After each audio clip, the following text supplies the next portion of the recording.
Hello mga kapugi! Kamusta kayo? Ako si Red Quaresma at welcome back sa aking channel.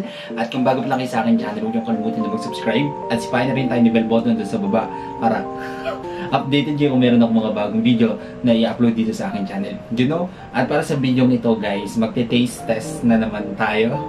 So yun nga, napunta ako sa Walter Mart. Tapos meron akong nakita doon guys. Alam nyo guys yung, ang tawag dito, yung hopya ni Doraemon. Di ba? And di ba pag nanonood tayo ng Doraemon, yung favorite na hopya ni Doraemon, pag nakikita natin yun, nakakatakam no? Tapos mukha pa siyang masarap. And finally, meron na dito sa Pilipinas na nagbebenta ng hopya ni Doraemon. So, eto siya guys, oh. Yan.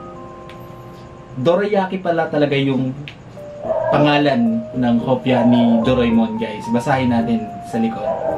Dorayaki is a traditional Japanese pancake snack stuffed with variety of sweet fillings. It is very popular in Japan and is enjoyed by adults and children alike. We only use the best ingredients to produce the same quality of dorayaki that can be found in Japan. Yung kay Doraemon kasi guys, yung palaman lang sa kanya is munggo, di ba? Or yung red bean paste. So tara, taste test natin. Sakto, ito si Doraemon, no? Kasama ko siya. Alright. Ang ganda ng kanyang packaging guys. So, diba? Very Japan. Alright.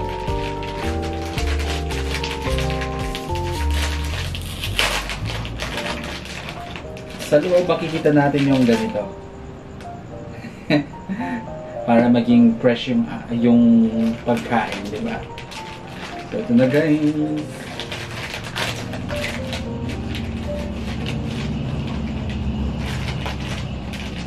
Ang hopya ni Doraemon. So yun siya guys, oh, di ba? Tapos sa loob meron siyang red bean paste. So tara, taste test natin kung masarap ba ang hopya ni Doraemon. Alright.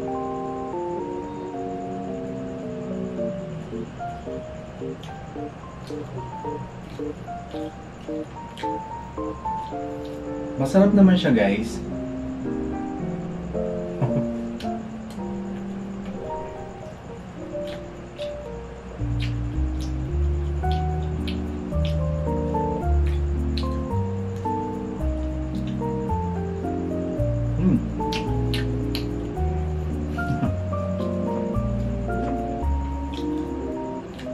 Medyo nakakahirin lang siya guys ha.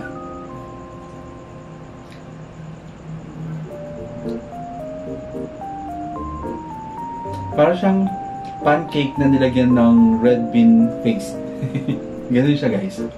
Yung hopya ni Doraemon.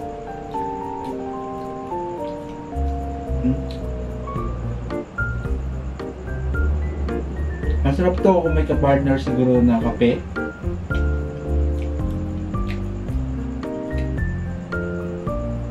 And hindi siya ganun katamis guys. Sakto lang yung lasa niya.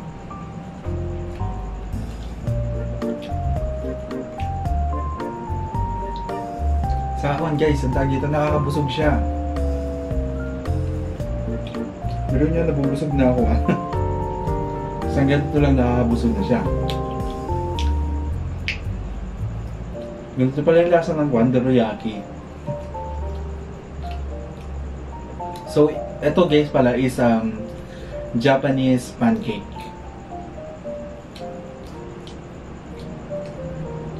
Ang tawag naman sa Japanese nito is dorayaki.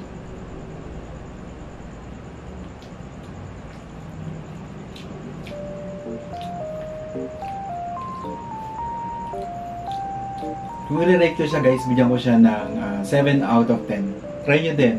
Okay naman yung lasa niya. Nakakahirin lang guys ha. Dapat meron ka ditong katabi na iniinom like coffee, chocolate, hot chocolate, mga ganun, water.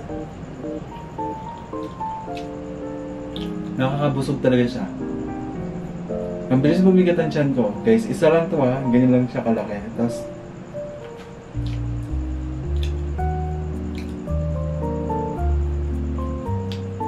Ang sarap ang tinapay ni Doraemon.